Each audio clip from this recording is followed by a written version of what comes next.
Audio Jungle.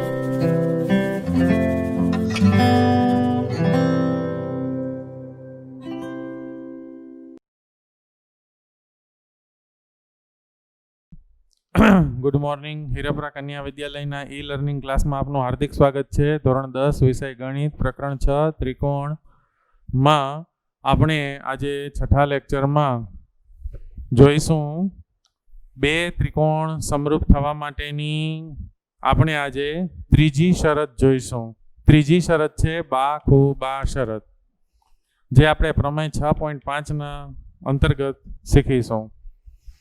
જુઓ, બાખુબા શરત શું કહે છે કે જો કોઈ ત્રિકોણનો એક ખૂણો બીજા ત્રિકોણના એક ખૂણાને સમાન હોય, એક ત્રિકોણનો એક ખૂણો બીજા ત્રિકોણના એક ખૂણા સાથે, દાખલા તરીકે ખૂણો એ એક ત્રિકોણ એબીસીનો ખૂણો એ છે એ ત્રિકોણ ડીઈએફના ખૂણા ડી સાથે સમાન હોય અને આ ખૂણાઓ જે બાજુઓને અંતર્ગત હોય, એટલે કે આ ખૂણા જે બાજુથી બનતા હોય, એટલે કે જો અહીંયા ખૂણો એ છે એ એબી અને એસી બાજુથી બને છે, તથા ખૂણો ડી છે એ ડીઈ અને ડીએફ બાજુથી બને છે, એટલે અંતર્ગત છે, એની અંદર છે, આ બે બાજુની અંદર છે, અંતર્ગત હોય.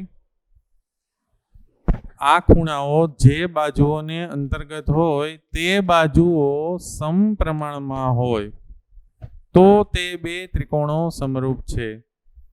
જો અહીંયા એ ખૂણો ને ડી ખૂણો બે સમાન છે તો એબી બાજુ ને એસી બાજુ તથા ડીઈ અને ડીએફ બાજુ સમપ્રમાણમાં હોય. જો ખૂણો બી અને ખૂણો ઈ સમપ્રમાણમાં હોય તો બીએ બાજુ બીસી બાજુ અને ઈડી બાજુ ઈએફ બાજુ થાય. તો હું માનું છું તમે સમજી ગયા હશો. તો આમ હોય તો બે ત્રિકોણો સમરૂપ થાય અથવા સમરૂપ છે. આ આપણે સાબિત કરવું છે. આ ત્રીજી શરત છે. માત્ર આ ત્રણ બાબતોનું પાલન થાય તો પણ બે ત્રિકોણો સમરૂપ થાય. તો સૌપ્રથમ આપણે પક્ષ જોઈએ. પક્ષ એટલે આપી દીધેલી વિગત. આપી દીધેલી વિગતમાં મોટે ભાગે જો અને તોની વચ્ચેનું આવે. તો અહીંયા જો અને તોની વચ્ચે શું છે? કોઈ ત્રિકોણનો એક ખૂણો બીજા ત્રિકોણના એક ખૂણાને સમાન હોય. તો અહીંયા આપણે બે ત્રિકોણો લેશું. ત્રિકોણ અહીંયા એબીસી અને ત્રિકોણ ડીએફ. એમાં ખૂણો એ બરાબર ખૂણો ડી બરાબર, એક ખૂણો બીજા ત્રિકોણના એક ખૂણાને સમાન, એટલે ખૂણો એ બરાબર ખૂણો ડી.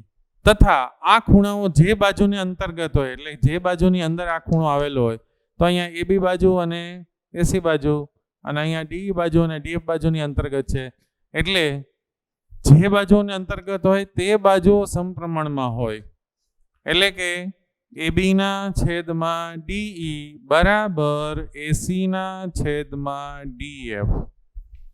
આટલું જો અને તોની વચ્ચે છે એટલું આ પક્ષમાં આવશે. એટલે કે ત્રિકોણ એબીસી અને ત્રિકોણ ડીઈએફમાં ખૂણો એ બરાબર ખૂણો ડી તથા એબી છેદમાં ડીઈ બરાબર એસી છેદમાં ડીએફ. હવે સાધ્યમાં એટલે કે શું સાબિત કરવું છે? મોટે ભાગે તો પછીનું વિધાન હોય એ આપણે સાબિત કરવાનું હોય. તો તે બે ત્રિકોણો સમરૂપ છે.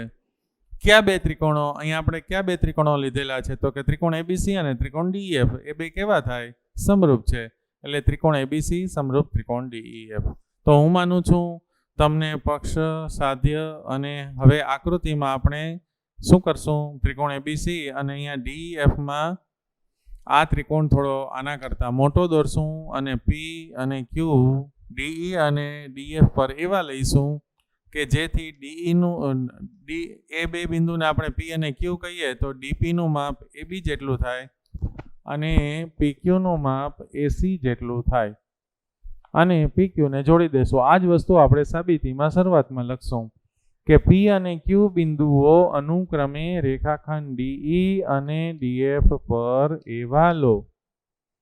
આ ડીઈ અને ડીએફ પર અનુક્રમે પી અને ક્યુ બિંદુ એવા લ્યો કે જેથી એબી બરાબર ડીપી તથા એસી બરાબર ડીક્યુ થાય. આ આપણી રચનાથી આપણે બતાવેલું છે. આને કહેશું પરિણામ નંબર 1. હવે ત્રિકોણ એબીસી અને ત્રિકોણ ડીપીક્યુમાં આ AB નું માપ કોના જેટલું છે તો કે DP જેટલું છે અને ખૂણો A બરાબર ખૂણો D અને AC નું માપ DQ જેટલું છે. આ આપણે પરિણામ 1 અને પક્ષના આધારે, કારણ કે પક્ષમાં ખૂણો A બરાબર ખૂણો D આપેલું છે અને આ રચનાના આધારે આ બે બાબતો આપણે લખી. તેથી એકરૂપતાની બાખુબા શરત અનુસાર, જે તમે 9મા ધોરણમાં શીખાતા, એકરૂપતાની બાખુબા શરત અનુસાર બાજુ ખૂણો બાજુ શરત અનુસાર ત્રિકોણ ABC એકરૂપ ત્રિકોણ DPQ થાય. જો બે ત્રિકોણમાં બે બાજુઓ અને અંતર્ગત ખૂણો બીજા ત્રિકોણના અનુરૂપ બાજુ અને અંતર્ગત ખૂણા સાથે સમાન હોય તો તે બે ત્રિકોણો એકરૂપ થાય. એ શરત અનુસાર આ બે ત્રિકોણ ABC એકરૂપ ત્રિકોણ DPQ થાય. તેથી હવે જો આ બે ત્રિકોણ એકરૂપ થાય તો એના અનુરૂપ બધા અંગો સમાન થાય, એટલે કે ત્રણેય ખૂણા અને ત્રણેય બાજુઓ સમાન થાય. એને કહેવાય CPCT. એટલે કે CPCT અનુસાર ખૂણો B બરાબર ખૂણો P થાય અને ખૂણો C બરાબર ખૂણો Q થાય. આને કહેશું પરિણામ નંબર 2. શેના આધારે? CPCT અનુસાર એકરૂપ ત્રિકોણના અનુરૂપ અંગો સમાન થાય એના આધારે. હવે પક્ષમાં આપણને આપ્યું છે કે AB ના છેદમાં DE બરાબર AC ના છેદમાં DF. આ પક્ષના આધારે આપણે લખ્યું. હવે પરંતુ AB બરાબર તો શું છે તો કે આપણે AB બરાબર DP છે, એટલે AB ની જગ્યાએ DP લખી નાખશું, DE એમને રાખશું અને AC બરાબર DQ છે તો AC ની જગ્યાએ DQ લખશું અને છેદ એમને. આ પરિણામ 1 ના આધારે આપણે લખ્યું, પરિણામ 1 જે આપણે રચના કરી એના આધારે. અને હવે આપણે શું કરશું? આનું ઉલટ પ્રમાણ લેશું. તો DE છેદમાં છે ને અંશમાં લેશું, અંશને છેદમાં લેશું. ઉલટ પ્રમાણ લેતા હવે બંને બાજુ એક બાદ કરતા. શું કામ આપણે એક બાદ કરવો છે? કારણ કે આપણે વિયોગ પ્રમાણ લેવું છે. એટલે હવે આનું સાદુરૂપ શું થાય તો કે DE ઓછા DP છેદમાં DP એમને, DF ઓછા DQ છેદમાં DQ એમને. આ અહીંયા અંશ અને છેદને DQ વડે DP વડે ગુણવા પડે, અહીંયા DQ વડે ગુણવા પડે. છેદ સરખા છે એટલે અંશની બાદબાકી DE ઓછા DP. એ રીતે હવે DE ઓછા DP મતલબ કે DE આવડા મોટામાંથી આપણે શું બાદ કરવું છે તો કે DP. એટલે કે આ આખામાંથી આટલું કાઢી નાખી, આટલો ટુકડો કાઢી નાખી તો આટલો ટુકડો વધે, એટલે કે P. એટલે આ બાદબાકી બરાબર શું થશે તો કે PE છેદમાં DP છેદ એમને રહેશે અને DF ઓછા DQ આ આખા ટુકડામાંથી આટલો ટુકડો બાદ કરી નાખીએ એટલે QF વધે. એટલે DF માઇનસ DQ ની જગ્યાએ QF છેદમાં DQ છેદ એમને. બરાબર છે. આમ શું કામ થયું? કારણ કે D, P અને E ત્રણેય એક જ રેખામાં છે અને D ને E બિંદુની વચમાં P બિંદુ છે, D dash P dash E. તથા એ જ રીતે D, Q, F એક જ રેખામાં છે, સીધી રેખામાં છે અને D ને F ની વચ્ચે Q બિંદુ છે, D dash Q dash F. એટલે આપણે આમ બાદબાકી કરી શકીએ. હવે પાછું ઉલટ પ્રમાણ લ્યો, છેદ અંશમાં અંશ છેદમાં, એટલે કે DP છેદમાં PE બરાબર DQ છેદમાં QF. ઉલટ પ્રમાણ લીધું.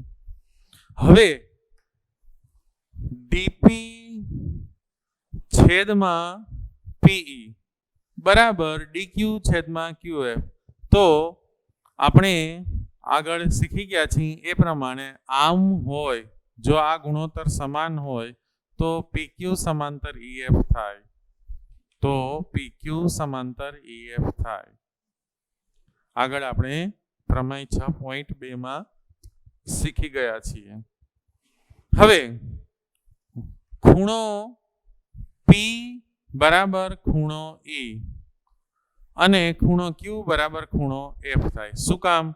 તો કે આ બે સમાંતર રેખા છે અને આ એની છેદિકા છે. તો સમાંતર રેખાની છેદિકા વડે આ P અને E આ બે ખૂણા અનુકોણ થાય એટલે એ બે સમાન થાય. આ પણ અનુકોણ થાય, ખૂણો Q અને F એટલે એ સમાન થાય. એટલે ખૂણો P બરાબર ખૂણો E તથા ખૂણો Q બરાબર ખૂણો F સમાંતર રેખાઓની છેદિકા દ્વારા બનતા અનુકોણો છે. આ બે અનુકોણ, આ બે અનુકોણ. હવે પરિણામ 2 અને 3 પરથી જુઓ. પરિણામ 2 અને પરિણામ નંબર આ 3. તો ખૂણો બી બરાબર પી છે ને અહીંયા ખૂણો પી બરાબર ઈ છે, તો એનો મતલબ એમ થયો કે અહીંયા પી કોમન છે, એ નીકળી જાય એટલે ખૂણો બી બરાબર ઈ થાય. એ જ રીતે અહીંયા ખૂણો સી બરાબર ક્યુ છે ને અહીંયા ખૂણો સી બરાબર ક્યુ છે ને અહીંયા ખૂણો ક્યુ બરાબર એફ છે. બેમાં કોમન ક્યુ છે, કોમન ક્યુ નીકળી જશે એટલે કે ખૂણો સી બરાબર ખૂણો એફ થાય. પરિણામ આ 2 અને આ 3 ના આધારે આપણે આમ લખી શકીએ. તો એનો મતલબ એમ થયો કે હવે ત્રિકોણ એબીસી અને ત્રિકોણ DEF માં ખૂણો એ જો ખૂણો બી બરાબર ઈ, ખૂણો સી બરાબર એફ તથા આપણે પક્ષમાં લખેલું છે કે ખૂણો એ બરાબર ખૂણો ડી બરાબર. પરિણામ 4 આપણો આ પરિણામ 4 અને પક્ષ પરથી આપણે આ ત્રણેય લખી શકીએ. તો બે ત્રિકોણમાં અનુરૂપ ખૂણાઓ સમાન છે, મતલબ કે ખૂ શરત અનુસાર ત્રિકોણ એબીસી અને ત્રિકોણ DEF એક સમરૂપ થાય. અહીંયા આપણો પ્રમેય પૂરો થયો. તો તમે જો સાબિતીને વ્યવસ્થિત રીતે સ્ટેપ બાય સ્ટેપ સમજશો, બરાબર છે, પહેલા રચના આ બતાવી એ પ્રમાણે, પછી પરિણામ 1 અને પક્ષના આધારે આ આપણે લખ્યું, બરાબર છે. એના આધારે 2 આ ત્રિકોણો એકરૂપ થશે. 2 ત્રિકોણ એકરૂપ થાય એટલે CPCT અનુસાર ખૂણો બી બરાબર પી, ખૂણો સી બરાબર ક્યુ એમ થશે. એને પરિણામ 2 કહેશું. પછી પક્ષનું જે આપણને ગુણોત્તર આપેલો છે એ ગુણોત્તર લેશું, એનું ઉલટ પ્રમાણ એ ગુણોત્તરમાં AB અને AC ની જગ્યાએ આપણે પરિણામ 1 પરથી DP અને DQ લેશું, પછી ઉલટ પ્રમાણ લેશું, પછી બંને બાજુ 1 બાદ કરશું એટલે કે બાદબાકી થઈને PE છેદમાં DP મળશે એનું, અને QF છેદમાં DQ મળશે એનું ઉલટ પ્રમાણ લેશું એટલે એ પ્રમેય 6.2 અનુસાર PQ સમાંતર EF થશે આને આધારે. એટલે આ બે જો સમાંતર હોય તો એની આ છેદિકા વડે બનતા અનુકોણ થાય એટલે ખૂણો P બરાબર ખૂણો E, Q બરાબર F. પછી પરિણામ 3 અને 2 ને સરખાવીને ખૂણો B બરાબર ખૂણો E, ખૂણો C બરાબર ખૂણો F થશે.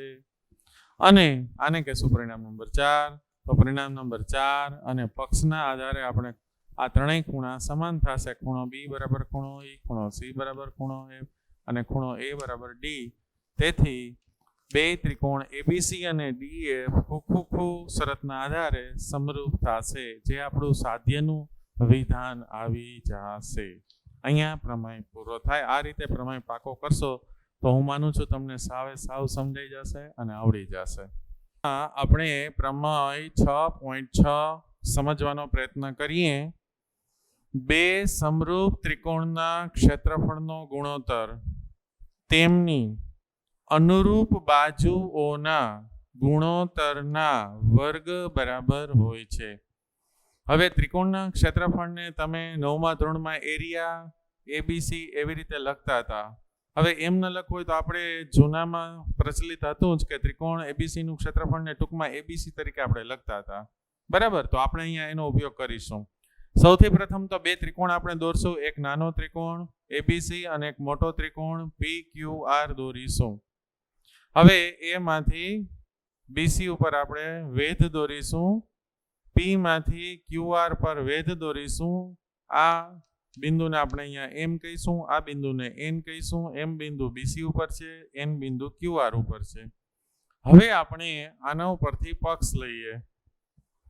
તો મેં તમને કીધું એમ કે જો ને તોની વચ્ચે મોટે ભાગે જો ને તોની વચ્ચેનું હોય પક્ષમાં આવે. તો અહીંયા શું છે કે બે સમરૂપ ત્રિકોણના ક્ષેત્રફળનો ગુણોત્તર તેમની અનુરૂપ બાજુઓના ગુણોત્તરના વર્ગ બરાબર હોય છે.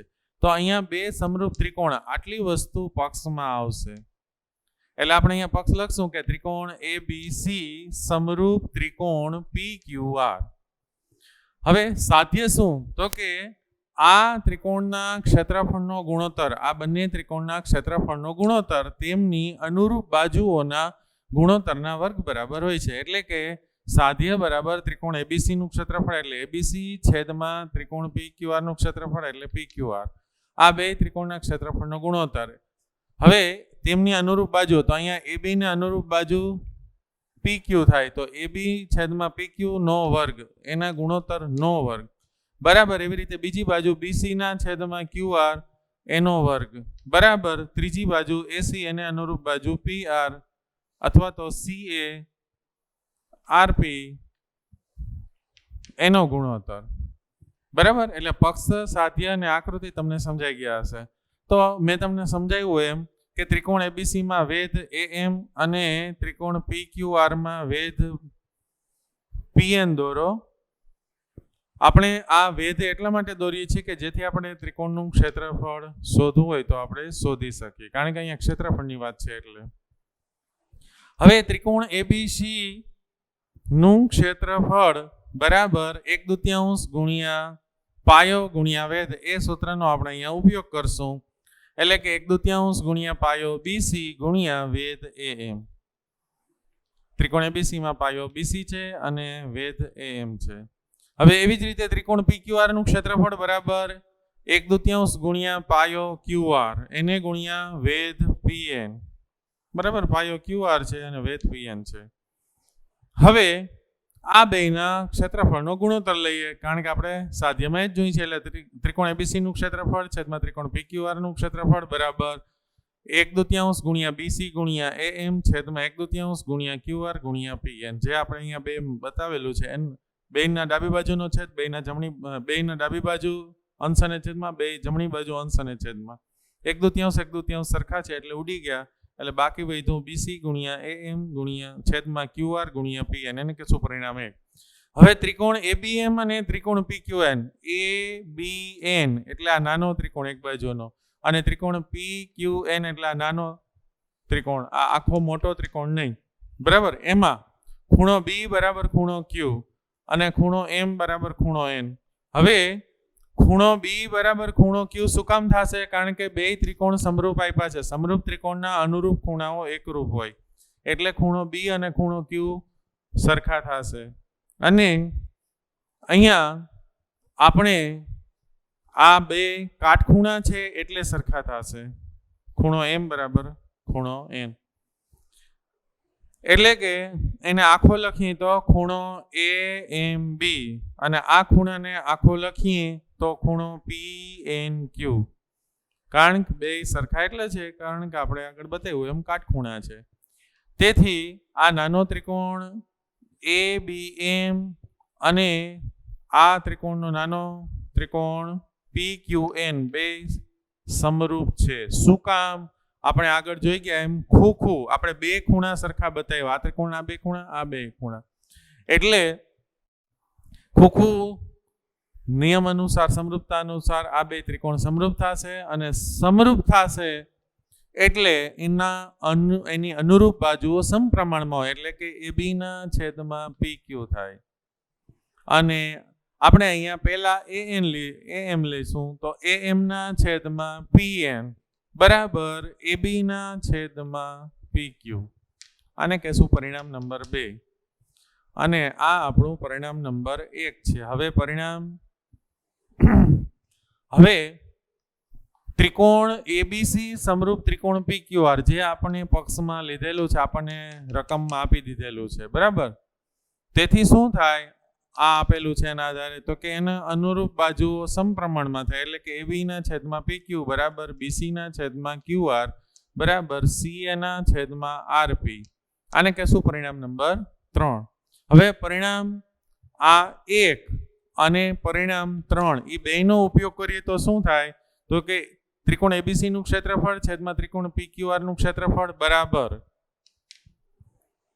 અહીંયા BC ના છેદમાં QR બરાબર છે. BC ના છેદમાં QR એની જગ્યાએ આપણે શું લખી શકીએ? તો કે AB ના છેદમાં PQ લખી શકીએ, અને AM ના છેદમાં PN તો છે જ આમાં, એટલે BC ના છેદમાં QR બરાબર આપણે AB ના છેદમાં PQ લખ્યું. એટલે કે આનો અને આ બેનો ઉપયોગ કર્યો. બરાબર AB ના છેદમાં PQ બરાબર હવે AM છેદમાં PN AM છેદમાં PN બરાબર AB ના છેદમાં PQ તો છે જ, એટલે કે પરિણામ 2 નો ઉપયોગ કર્યો પાછો. એટલે અહીંયા